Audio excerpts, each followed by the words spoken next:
हमारे इस YouTube channel के सेगमेंट फास्ट न्यूज में आप तमाम का इस्तकबाल है। इस वीडियो में आप देख सकते हैं कमेंटों में बहुत ज्यादा खबरें। तो आइए शुरू करते हैं वीडियो को और देखते हैं आज की ताजा तरीन खबरें। तेलंगाना के मंचिर्याल जिले में सड़क के किनारे शेर को देखकर अवाम में सनसनी। तेलंगाना के मंचिर्याल जिले के जन्नारम मंडल में शेर की आमद से अवाम में खौफ व हिरास फैल गया है। जुमे की सुबह संगरैयापेट दोंगापल्ली सड़क पर शेर को देखा गया। वो सड़क के करीब कलवट पर बैठकर दहाड़ता हुआ नजर आया। इस दौरान वहां से गुजरने वाले ड्राइवरों ने अपने मोबाइल फोन में शेर की वीडियो रिकॉर्ड कर ली। इस वाक़े के बाद ओहदेदारों ने अवाम को चौकस रहने की हिदायत दी है और कहा है कि कोई भी शख्स तन्हा सफर ना करे। तेलंगाना सेक्रेटेरिएट में इंटरनेट ब्लैकआउट, तमाम ऑनलाइन खिदमत ठप। तेलंगाना सेक्रेटेरिएट में अचानक इंटरनेट खिदमत बंद हो जाने से पूरा निजाम मफलूज होकर रह गया। ऑनलाइन खिदमत ठप हो गई, सरकारी फाइलें वहीं अटक गईं और काम के लिए आने वाले विजिटर्स ने शदीद बरहमी का इजहार किया। जरा के मुताबिक इंटरनेट बंदिश की वजह से न सिर्फ सरकारी अमला बल्कि सेक्रेटेरिएट आने वाले अवामी नुमाइंदे और शहरी भी सख्त परेशानी में मुब्तला हो गए। लोगों का सवाल है कि अगर इतने बड़े निजाम में इंटरनेट ना चले तो रियासत में हुक्मरानी कैसे आगे बढ़ेगी। याद रहे कि हाल ही में रेवंत रेड्डी हुकूमत के दौरान हैदराबाद में बड़े पैमाने पर TGS-PDCL की बिजली के खंभों पर मौजूद इंटरनेट केबल्स काट दिए गए थे। इस वाक़े के बाद शहर के कई इलाकों में इंटरनेट सर्विस मुतासिर हुई थी। अब सोशल मीडिया पर सारिफिन तंज करते हुए कह रहे हैं कि जिस गड़े को आप खोदते हैं इसी में आप गिरते हैं। ये सूरत हाल एक बार फिर हुकूमत की कारकर्दगी पर सवाल या निशान लगा रही है कि आखिर इस बड़े बहरान से कैसे निपटा जाएगा। तेलंगाना हुकूमत ने पंचायतों और बल्दियात में 42% BC रिजर्वेशन का क्या ऐलान। तेलंगाना हुकूमत ने पंचायत और बल्दियात में 42% BC तबख़ात फराहम करते हुए जियो जारी कर दिया है। पंचायतों में BC रिजर्वेशन के लिए जियो नंबर 66 और बल्दियात में जियो नंबर 68 जारी किया गया। वाज़ेह है कि हाल ही में काबीना ने फैसला किया था कि पंचायतों में रिजर्वेशन पर साबिक़ हुकूमत की तरफ से लगाई गई पाबंदी को हटाते हुए नए अहकाम जारी किए जाएँ। सोशल मीडिया में महज सियासी तनक़ीद पर मुकदमा दर्ज नहीं किया जा सकता, तेलंगाना हाईकोर्ट ने कहा। तेलंगाना हाईकोर्ट ने एक अहम फैसला सुनाते हुए कहा कि सिर्फ सियासी तनक़ीद या सख्त अल्फाज में सोशल मीडिया पर की गई राय पर क्रिमिनल मुकदमा दर्ज नहीं हो सकते। जस्टिस N तुक्काराम जी ने दुर्गम शेषी धर गौड़ के खिलाफ दर्ज 3 FIRs को कलादुम करार देते हुए वाज़ेह किया कि अगर कोई पोस्ट तशद्दुद, नफरत या समाजी इंतशार को जन्म ना दे तो इसे मुकदमा बनाने की बुनियाद नहीं बनाया जा सकता। अदालत ने कहा कि सियासी तनक़ीद शहरी का बुनियादी हक़ इज़हार राय आर्टिकल 19(1)A है। शशिधर गौड़ को CM रेवंत रेड्डी और हुकूमत पर सोशल मीडिया के जरिए सख्त जुमले कहने पर मुकदमात का सामना करना पड़ा और 20 दिन जेल में रहना पड़ा, मगर अदालत ने कहा कि यह महज सियासी राय है। जस्टिस तुक्काराम जी ने रहनुमाना उसूल जारी करते हुए कहा कि बदनामी की शिकायत सिर्फ मुतासरा शख्स कर सकता है। पुलिस FIR से पहले इब्तिदाई तफ्तीश करे और पब्लिक प्रोसिक्यूटर की राय ले। सिर्फ वही पोस्ट काबिल गिरफ्त होंगी जो तशद्दुद या नफरत को भड़काएं। सियासी महर्रिकात पर मुबन्नी शिकायत को फौरी बंद किया जाए। अदालत ने साफ कहा कि हुकूमत या चीफ मिनिस्टर पर तनक़ीद को क्रिमिनल केस की बुनियाद बनाना शहरी आज़ादियों की खिलाफ वर्जी है। अगर वाकई हित तक इज्जत हुई है तो चीफ मिनिस्टर को ज़ाती तौर पर शिकायत करनी चाहिए। हैदराबाद के पुराने शहर में बल्दिया की लापरवाही, 6 साला बच्ची मेनहोल में गिर पड़ी। हैदराबाद के पुराने शहर में बल्दिया की लापरवाही का संगीन वाक़या सामने आया है। पुराने शहर के मौला का छिल्ला इलाके में एक 6 साला लड़की मेनहोल में गिर गई। ये लड़की स्कूल जा रही थी जिसके कंधे पर बैग भी था। खुशकिस्मती से करीबी मौजूद एक खातून ने फौरी तौर पर बच्ची को नाले से बाहर निकाल लिया। मुकामी लोगों का कहना है कि नाले का ढक्कन खुला छोड़ने की वजह से यह हादसा पेश आया। मुतासरा लड़की के वालिदैन और इलाके के अवाम ने बल्दिया के हुक्काम की लापरवाही पर सख्त बरहमी का इजहार किया। रेवंत रेड्डी हुकूमत चला रहे हैं या सर्कस, कमसिन बच्ची के मेनहोल में गिरने के वाक़े पर KTR का सवाल। BRS वर्किंग सदर KT रामाराव ने कांग्रेस हुकूमत की लापरवाही पर शदीद तनक़ीद की है। उन्होंने कहा है कि रेवंत रेड्डी की हुकूमत इंतजामिया को रहमो करम पर छोड़ चुकी है। याकूतपुरा में एक नन्ही बच्ची के खुले मेनहोल में गिरने के वाक़े पर KTR ने सख्त रद्दमल का इजहार किया। KTR ने सवाल किया, क्या रेवंत रेड्डी हुकूमत चला रहे हैं या सर्कस। उन्होंने कहा कि सरकारी मिशनरी की लापरवाही की वजह से एक बच्ची खुले मेनहोल में गिर गई। खुशकिस्मती से इसकी जान बच गई, अगर कुछ हो जाता तो उसके खानदान पर क़यामत टूट पड़ती। उन्होंने इल्ज़ाम लगाया कि गलती मानने के बजाय मुंसिपल शोबे के तीनों महकमे एक दूसरे पर इल्जाम डाल रहे हैं। JHMC कह रहा है कि यह गलती हाइड्रा की है। हाइड्रा कहता है कि यह हमारी नहीं, वाटर बोर्ड की जिम्मेदारी है। वाटर बोर्ड साफ इनकार कर रहा है कि हमारा इससे कोई ताल्लुक नहीं है। KTR ने कहा कि रेवंत रेड्डी मुंसिपल शोबे को सिर्फ पैसा कमाने का जरिया बना चुके हैं, जबकि इनके मातहत महकमों के दरमियान किसी किस्म की हम आहंगी नहीं है जिसकी सजा शहर के अवाम भुगत रहे हैं। सालार मिल्लत ऑटो स्कीम का नामपल्ली में आगाज, 0 डाउन पेमेंट पर फराहमी, रुकन असम्बली माजिद हुसैन का बयान। बैरिस्टर असदुद्दीन ओवैसी सदर कुल हिंद मजलिस इत्तेहादुल मुस्लिमीन व रुकन पार्लियामेंट हैदराबाद की हिदायत पर जनाब मोहम्मद माजिद हुसैन रुकन असम्बली नामपल्ली ने सालार मिल्लत ऑटो स्कीम का ऐलान किया। जनाब मोहम्मद माजिद हुसैन ने सहाफ़ियों से बातचीत करते हुए बताया कि नामपल्ली मजलिस इत्तेहादुल मुस्लिमीन की जानिब से जदीद ऑटोस 0 डाउन पेमेंट पर फराहम किए जा रहे हैं। इस स्कीम के तहत 1 रुपया भी अदा करने की जरूरत नहीं होगी। रुकन असम्बली नामपल्ली ने कहा कि उन्होंने इस स्कीम के बारे में जब ऑटो ड्राइवर से बातचीत की तो उन्होंने खुशी का इजहार किया। बगैर किसी डाउन पेमेंट के ऑटो की फराहमी पर वो खुश हैं। ऑटो ड्राइवर्स ने कहा था कि किराए के ऑटो चलाते हुए बड़ी मुश्किल से 500 रुपये कमाए जा सकते हैं। ऐसे में मजलिस की जानिब से बगैर डाउन पेमेंट के ऑटो फराहम करना नाकाबिल यकीन है। माजिद हुसैन ने कहा कि ऑटोस की फराहमी के लिए प्रोसेसिंग फीस और कंपनी के लिए इब्तिदाई फीस की अदायगी मजलिस की जानिब से की जाएगी। ऑटो का मुकम्मल मालिक बनाने की जिम्मेदारी ली जा रही है। नामपल्ली मजलिस के कैंप ऑफिस वाक़ हुमायूं नगर से मुकम्मल तफसीलात हासिल की जा सकती हैं। दरख्वास्त गुजार ऑटो ड्राइवर्स के पास लाइसेंस, आधार, बैंक की तफसीलात, नामपल्ली में रिहाइश की तफसीलात रखना जरूरी है।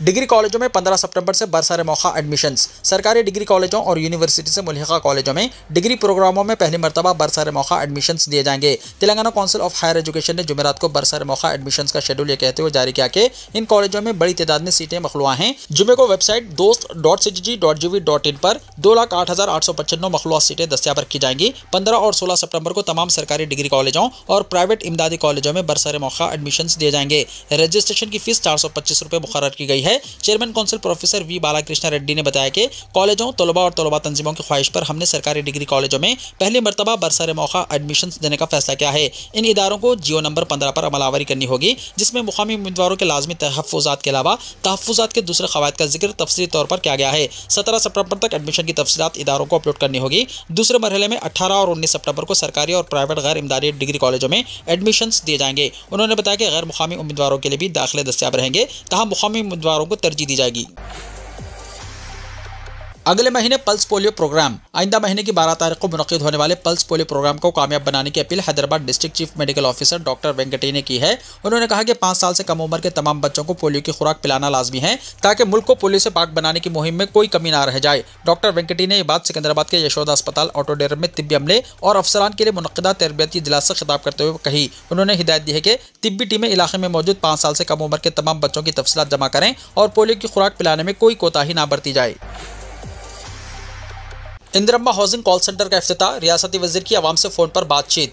वज़ीर माल और हाउसिंग टी श्रीनिवास रेड्डी ने आज हैदराबाद में इंदिरम्मा हाउसिंग स्कीम के कॉल सेंटर का इफ्तिताह किया और इस्तेफादा कुनंदगान से फ़ोन पर बातचीत की। हुकूमत ने इंदिरम्मा हाउसिंग के लिए टोल फ्री नंबर 1800-599-5991 के तहत कॉल सेंटर कायम किया है। वज़ीर हाउसिंग ने कॉल सेंटर को मौसूल होने वाले कॉल्स पर आवाम से बातचीत की और इनके सवालात का जवाब दिया। श्रीनिवास रेड्डी ने कॉलर्स को रियासती वजीर की हैसियत से अपना तारुफ कराते हुए पूछा कि इनके मसाइल क्या हैं। एक फ़ोन कॉलर ने बताया कि वो वनापर्त्री जिले के खानापुर मंडल से ताल्लुक़ रखता है। मकान की तामीर बेसमेंट तक मुकम्मल हो चुकी है। हुकूमत की जानिब से बिल्स अदा नहीं किए गए। रियासती वजीर ने पूछा कि बेसमेंट की तकमील से मुताल्लिक फोटो क्या अपलोड की गई, जिस पर कॉलर ने बताया कि वो तस्वीर को अपलोड कर चुका है। रियासती वजीर ने कॉलर का आधार नंबर हासिल किया और कंप्यूटर पर अपलोड करते हुए बताया कि बिल एग्जीक्यूटिव इंजीनियर के पास मौजूद है। आइंदा पीर तक इन्हें बिल मौसूल हो जाएगा। हैदराबाद से एक कॉलर ने शहरी इलाकों में मकानात की फराहमी के बारे में सवाल किया, जिस पर रियासती वजीर ने कहा कि हैदराबाद में मकानात की तामीर में किसी कदर ताखिर हो रही है। हुकूमत अनकरीब शहरी इलाकों में मुस्तहिक खानदानों को मकानात की फराहमी का फैसला करेगी। कॉल सेंटर हाउसिंग कॉर्पोरेशन के दफ्तर में कायम किया गया है और इफ्तिताह के फौरी बाद कई अज़दा से आवाम ने रब्त कायम किया। कॉल सेंटर रोजाना सुबह 7 बजे से 8 बजे तक कारगर रहेगा। इस्तेफादा कुनंदगान अपना फ़ोन और आधार नंबर दर्ज कराते हुए मालूमात हासिल कर सकते हैं। वज़ीर हाउसिंग ने managing director housing corporation VP Gautam को हिदायत दी है कि वो कॉल सेंटर की बेहतर कारकर्दगी को यकीनी बनाएं। आदिलाबाद कलेक्टर ऑफिस के स्लैब का कुछ हिस्सा मुनहदम। रियासत तेलंगाना आदिलाबाद कलेक्ट्रेट की इमारत में जुमेरात को एक सनसनीखेज वाक़या पेश आया, जब इमारत की बालाई मंजिल का कुछ हिस्सा अचानक मुनहदम हो गया। खुशकिस्मती से इस वाक़े में कोई जानी नुकसान नहीं हुआ। इत्तलात के मुताबिक स्लैब आहिस्ता आहिस्ता गिरने लगा तो वहाँ मौजूद मुलाजिमीन ने फौरी तौर पर इमारत से बाहर निकलकर अपनी जान बचाई। ये वाक़या उस वक्त पेश आया जब रियासती वजीर जोपल्ली की जानिब से कलेक्ट्रेट में एक इजलास जारी था और इस वजह से बड़ी तादाद में सरकारी मुलाजिमीन इमारत में मौजूद थे। तमाम सब महफूज रहे, जिस पर तमाम ने राहत की सांस ली। फूड सेफ्टी अहदेदारों के स्कूल्स, हॉस्टल्स और सुपरमार्केटों पर धावे। कमिश्नर ऑफ फूड सेफ्टी की टीमों ने government residential schools, hostels, mid day meals, private restaurants और सुपरमार्केट्स में मुआयने के दौरान कई खिलाफ वर्जियों का पता लगाया है। मुआयना करने वाली टीमों ने बताया कि कुछ रेस्टोरेंट्स के पास फूड लाइसेंस नहीं थे और वो मसनवी रंग का इस्तेमाल कर रहे थे। टीमों ने नॉन फूड ग्रेड कैंटीन का भी पता लगाया, जो खाने की अशिया को जखीरा करने के लिए इस्तेमाल किया जा रहा था। मियाद खत्म होने वाली दालों का जखीरा पाया गया, जिसको ज़ाया कर दिया गया। अहदेदारों ने मूंग की दाल, काले चने और इमली के नमूने क्वालिटी के तज्जिए के लिए लेबोरेटरी भेजे। फूड सेफ्टी तेलंगाना सरकारी स्कूल, हॉस्टल्स और मिड डे मील्स का मुआयना किया और हिफ्ज़ान सेहत से मुताल्लिक मशवरा दिया और खानगी आउटलेट, सुपरमार्केट्स, KFC होटल, मिठाई की दुकानों के कुछ यूनिट्स में फूड लाइसेंस नहीं थे और बास मुकामात पर मसनवी रंग का इस्तेमाल किया जा रहा था। इन्हें नोटिस जारी की गई। कमिश्नर ऑफ फूड सेफ्टी ने एक्स पर पोस्ट अपडेट किया। जीएसटी इस्लाहात पर अमल के बाद फूड डिलीवरी मजीद महंगी होगी। मरकज की बीजेपी की ज़ेर क़यादत एनडीए हुकूमत इस बात पर फख्र का इजहार कर रही है कि इसने गुड्स एंड सर्विस टैक्स यानी जीएसटी में इस्लाहात लाते हुए गरीब और मुतवस्सित तबके को बड़ा फायदा पहुंचाया है।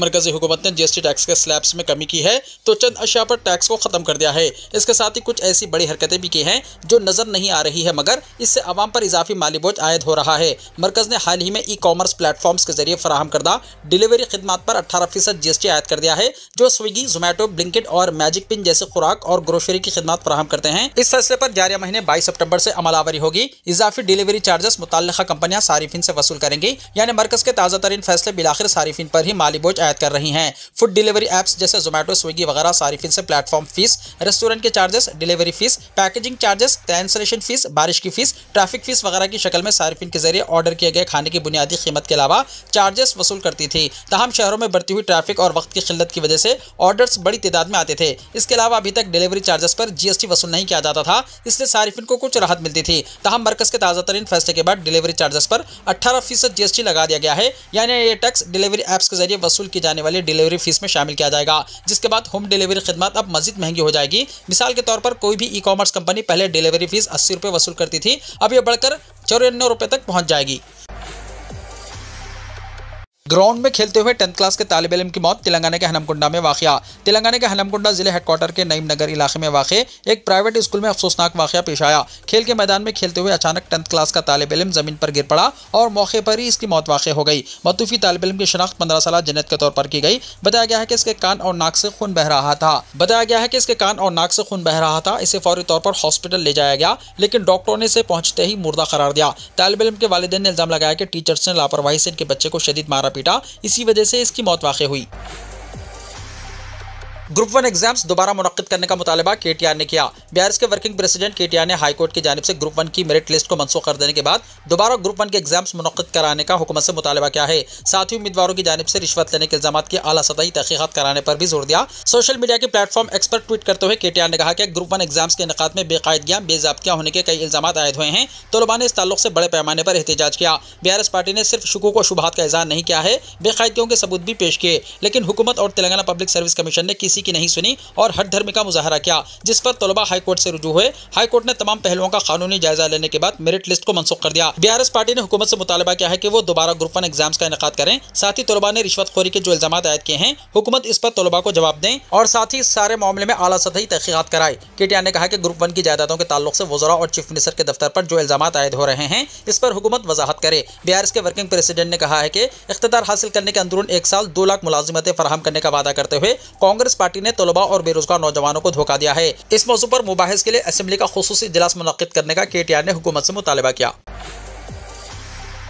बोधन से गिरफ्तार नौजवान पर दहशतगर्द से खुसूसी ऐप के जरिए राब्ते में रहने का इल्जाम। रियासत तेलंगाना के बोधन में एक नौजवान की जानिब से मुबैना तौर पर दहशतगर्द से रवाबित के मामले की तहकीकात जारी है। चारशंबे के रोज दिल्ली पुलिस ने बोधन के एक नौजवान को हिरासत में लेकर दिल्ली मुंतकिल कर दिया, जहां इससे मजीद पूछगुछ की जा रही है। खानदानी जराये का कहना है कि इस नौजवान का किसी भी दहशतगर्द तंजीम से कोई ताल्लुक नहीं है। जराये के मुताबिक झारखंड के रांची इलाके में बम हमलों की साजिश रचने के इल्जाम में दिल्ली पुलिस ने हाल ही में दानिश नामी एक दहशतगर्द को गिरफ्तार किया था।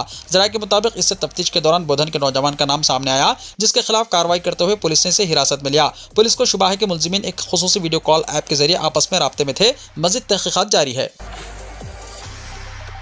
जिले मेदक की तमाम अदालतों में 13 सितंबर को कौमी लोक अदालत का इनेकाद। डिस्ट्रिक्ट कोर्ट मेदक में मुनक्किदा एक प्रेस कॉन्फ्रेंस से खिताब करते हुए secretary district legal cell authority मोहतरमा RS सबावाली ने कहा कि जिले मेदक की तमाम अदालतों में 13 सितंबर को कौमी लोक अदालत का इनेकाद अमल में लाया जा रहा है। आवाम से अपील की जाती है कि वो इससे भरपूर इस्तेफादा करें, जिसमें मुख्तलिफ नवीयत के मुकदमात की यकसोई अमल में लाई जाएगी। इस कौमी लोक अदालत में तमाम मसालिहती, फौजदारी, चेक बाउंस, ट्रैफिक की खिलाफ वर्जी केसेस और एक्साइज, अज़दबाजी झगड़े, दीवानी मुकदमात की यकसोई, चिट फंड के अलावा दिगर अदालतों में ज़ेर दौरान मुकदमात की दोनों फरीक़ैन की बाहमी रजामंदी के जरिए हल किया जाएगा। मोहतरमा RM Sambavali secretary district legal service authority ने अदालतों में ज़ेर दौरान मुकदमात के फरीक़ैन से अपील की है कि वो सुनहरे मौके से फ़ायदा उठाते हुए अपने मुकदमात की यकसोई की कोशिश करें। पुलिस कमिश्नर सीवी आनंद ने मीलाद, दशहरा और दीगर त्योहारों के हिफाजती मंसूबों का लिया जायजा। हैदराबाद पुलिस कमिश्नर सीवी आनंद ने कहा कि माजी में जब मैं तकरीबन 12 से 13 साल पहले डिप्टी कमिश्नर पुलिस या एडिशनल कमिश्नर पुलिस था तो ये समझा जाता था कि गणेश त्यौहार के बाद हमारे एग्जाम्स खत्म हो जाते हैं और अब सुकून से रह सकते हैं, लेकिन अब इजाफी एग्जाम्स भी हैं जिन्हें लाजमी तौर पर पास करना पड़ता है, जैसे कि मिलादुन्नबी सल्लल्लाहु अलैहि वसल्लम का जुलूस और 23 सितंबर से शुरू होने वाला दशहरा त्यौहार, जिसमें दुर्गा माता के बुत और मंडपों की तनसीब शामिल है। इसके अलावा बतकम्मा, डांडिया और रावण दहन जैसे प्रोग्राम भी होते हैं जिनमें अवाम की बड़ी तादाद शरीक होती है। उन्होंने कहा कि इसीलिए शहर के तमाम पुलिस अफसरान और अमले के साथ एक तवील वीडियो कॉन्फ्रेंस की गई और इन्हें हिदायत दी गई है कि 14 सितंबर के मिलाद जुलूस, 22 सितंबर तक दुर्गा माता की बुतों की तनसीब और इसके बाद होने वाली दीगर तकारीब के पेश नज़र तमाम एहतियाती इक़दाम को यकीनी बनाया जाए। वीडियो कॉन्फ्रेंस के दौरान तमाम अफसरान ने अपनी तैयारियां बयान की और हिदायत भी दी गई। साथ ही गणेश त्यौहार और इससे पहले के दीगर प्रोग्रामों के दौरान शानदार कारकर्दगी पर पुलिस फोर्स को मुबारकबाद दी गई। गंडीपेट के 6 दरवाजे खोल दिए गए। बालाई इलाकों से शदीद बारिश की वजह से उस्मान सागर यानी गंडीपेट की सतह में जबरदस्त इजाफा हो गया। इस सूरत हाल को देखते हुए वाटर बोर्ड हुक्काम ने प्रोजेक्ट के 6 दरवाजे 4 फीट तक उठाकर 2652 क्यूसिक पानी को मूसा नदी में छोड़ना शुरू कर दिया। हुक्काम के मुताबिक इस वक्त 2000 क्यूसिक पानी झील में मुसलसल दाखिल हो रहा है। दरवाजे खोलने की वजह से मूसा नदी की सतह में इजाफा हो गया है। सैलाबी पानी नारसंगी और मंचेरेवाला के दरमियान मौजूद कलवट के ऊपर से बह रहा है, जिसकी वजह से हुक्काम ने आमद-ओ-रफ्त को दोनों तरफ से बंद कर दिया है। मजीद ये कि मूसा नदी में पानी के बहाव में तेजी आने पर म्युनिसिपल, रेवेन्यू और पुलिस महकमे मुश्तरका तौर पर नशीबी इलाकों में रहने वाले अवाम को चौकस कर रहे हैं और एहतियाती तदाबीर इख्तियार करने की अपील कर रहे हैं। तेलंगाना के इन अजला में जुमा और हफ्ते को होगी शदीद से शदीद तरीन बारिश। रियासत तेलंगाना के मुख्तलिफ अजला में जुमा और हफ्ते के दिन शदीद से इंतहाई शदीद तरीन बारिश होने का इम्कान है। ये पेशकाशी हैदराबाद के महकमे मौसमियात ने की है। महकमे के मुताबिक बारिश के साथ गरज चमक और तेज़ हवाएं चलने का इम्कान है, जिनकी रफ्तार 30 से 40 किलोमीटर फी घंटा हो सकती है। अवाम को एहतियात बरतने का मशवरा दिया गया है। महकमे ने बताया कि जुमे के दिन अजला निर्मल, निजामाबाद, सूर्यापेट, हैदराबाद, विखाराबाद, संगारेड्डी, कामारेड्डी, महबूबनगर, नागर कर्नूल, नारायणपेट, वनापट्टी, गदवाल, बेडचल, मलकाजगिरी और महबूबाबाद के बास मुकामात पर भारी बारिश हो सकती है। इसी तरह हफ्ते के दिन निर्मल, निजामाबाद, जगत्याल, राजन्ना सिरसिल्ला, नलगुंडा, सूर्यापेट, महबूबाबाद, रंगारेड्डी, हैदराबाद, मेडचल, मलकाजगिरी, विखाराबाद, कामारेड्डी, महबूबनगर, नागर कर्नूल, नारायणपेट, वनापट्टी और गदवाल अजला में कहीं कहीं भारी बारिश के इम्कान हैं। जुमेरात की दोपहर कई मुकामात पर भारी बारिश रिकॉर्ड की गई। सबसे ज्यादा बारिश जिले रंगारेड्डी के याचारम इलाके में हुई, जहां 18 सेंटीमीटर बारिश दर्ज की गई। जिले मुलुगु के मल्लमपल्ली और जिले यादाद्री के कोलन पार्क में 17.6 सेंटीमीटर बारिश रिकॉर्ड की गई। यादाद्री के मोडगुर में 16.5 सेंटीमीटर, जिले सिद्दीपेट के दुल्लमट्टा में 15.3 सेंटीमीटर और करीमनगर के हुजूराबाद में 13 सेंटीमीटर, जिले रंगारेड्डी के हयातनगर में 10.5 सेंटीमीटर बारिश रिकॉर्ड की गई। ऐश्वर्या राय की तस्वीर बगैर इजाजत इस्तेमाल नहीं की जा सकती, अदालत का हुक्म। हाल ही में मशहूर अदाकारा ऐश्वर्या राय ने दिल्ली हाईकोर्ट से रुजू किया था क्योंकि उनकी तस्वीर को बगैर इजाजत इस्तेमाल किया जा रहा था। इस मामले में आज दिल्ली हाईकोर्ट ने फैसला सुना दिया है। अदालत ने हुक्म दिया है कि अब से कोई भी शख्स ऐश्वर्या राय की इजाजत के बगैर इनकी तस्वीर इस्तेमाल नहीं कर सकता। अदालत ने कहा कि ऐश्वर्या की तस्वीर के गलत इस्तेमाल से न सिर्फ इन्हें माली नुकसान हुआ बल्कि इनकी इज्जत और शख्सी विखार को भी ठेस पहुंची है। अदालत ने वाज़ेह किया है कि ऐश्वर्या राय की तशरीरी और ज़ाती हुकूक की मुकम्मल हिफाजत की जाएगी। चीफ मिनिस्टर डॉक्टर यादव ने मध्य प्रदेश के 7,832 होनार तलबा में स्कूटी तकसीम की। मध्य प्रदेश के chief minister doctor Mohan Yadav ने कहा है कि वज़ीर-ए-आज़म नरेंद्र मोदी की क़यादत और रहनुमाई में बच्चों को बेहतर मुस्तक़बिल का मौका मिला है। रियासत के तलबा को scooty, laptop, cycle, copy, book समेत कई तोहफ़े मिल रहे हैं। इसी सिलसिले में आज 12वीं बोर्ड के एग्जाम्स में टॉप पर रहे 7,832 बच्चों को महकमे स्कूल एजुकेशन के जरिए स्कूटी दी गई है। ये एक ऐसा जरिया है जो होनहार तलबा को वज़ीर-ए-आज़म मोदी के जज्बे के मुताबिक तेजी से आगे बढ़ने के लिए फराहम किया जाता है। वज़ीर आला डॉक्टर यादव ने कहा है कि हम स्कूटी से आगे बढ़ना चाहते हैं और इन तलबा को वजीरों और अफसरों के तौर पर देखना चाहते हैं जो मुल्क और रियासत के निज़ाम को संभाल रहे हों और आम लोगों की फलाह और बहबूद की खिदमत करें। चीफ मिनिस्टर डॉक्टर यादव जुमेरात को राजधानी भोपाल के कुशाभाऊ ठाकरे ऑडिटोरियम में होनहार तलबा को मुफ्त स्कूटी तकसीम करने और 20 लाख से ज्यादा लड़कियों को सफाई सुथराई और हिफ्ज़ान सेहत के लिए 61 करोड़ रुपए से ज्यादा के फंड्स की मुंतकली के प्रोग्राम से खिताब कर रहे थे। वज़ीर आला डॉक्टर यादव ने स्कूटी हासिल करने वाली तालिबा हर्षिता के साथ स्कूटी पर सवार होकर कैंपस में मौजूद तलबा का इस्तकबाल किया और इनसे बातचीत भी की। इस्तिफादा करने वाले तलबा ने वज़ीर आला डॉक्टर यादव के साथ एक ग्रुप फोटो भी खिंचवाई। फ्रांस में अराकीन पार्लियामेंट ने 15 साल से कम उम्र के सारिफिन पर सोशल मीडिया की पाबंदी का क्या मुतालबा। बच्चों पर पड़ रहे सोशल मीडिया के गलत असरात को लेकर पूरी दुनिया में तशवीश बढ़ने लगी है। फ्रांसीसी अराकीनी पार्लियामेंट की कमेटी ने 15 साल से कम उम्र बच्चों के लिए सोशल मीडिया पर पाबंदी आयद करने का मुतालबा किया है। साथ ही उन्होंने ये भी मुतालबा किया है कि 15 से 18 साल की उम्र के नौजवानों के लिए रात में डिजिटल कर्फ्यू लगाना चाहिए। अराकीन पार्लियामेंट की कमेटी ने खानदानों, सोशल मीडिया अफसरान और बासर शख्सियात की महीनों की गवाही के बाद तैयार एक रिपोर्ट के बाद ये सिफारिश की है। इससे पहले फ्रांस के सदर एमेनुएल मैक्रोन के ऑफिस ने पहले ही इशारा दे दिया है कि बच्चों और नौजवानों के लिए सोशल मीडिया पर पाबंदी लगाई जा सकती है। वाज़ेह हो कि ऑस्ट्रेलिया ने 16 साल से कम उम्र के लोगों के लिए सोशल मीडिया पर पाबंदी के साथ खुद का एक तारीखी कानून तैयार करना शुरू कर दिया है। वीडियो को लाइक शेयर कीजिए और हमारे इस YouTube चैनल को सब्सक्राइब करते हुए इसके बेल आइकॉन को भी प्रेस कर लीजिए ताकि ऐसी ही ताजा तरीन खबरें आइंदा भी आपको मिलती रहें।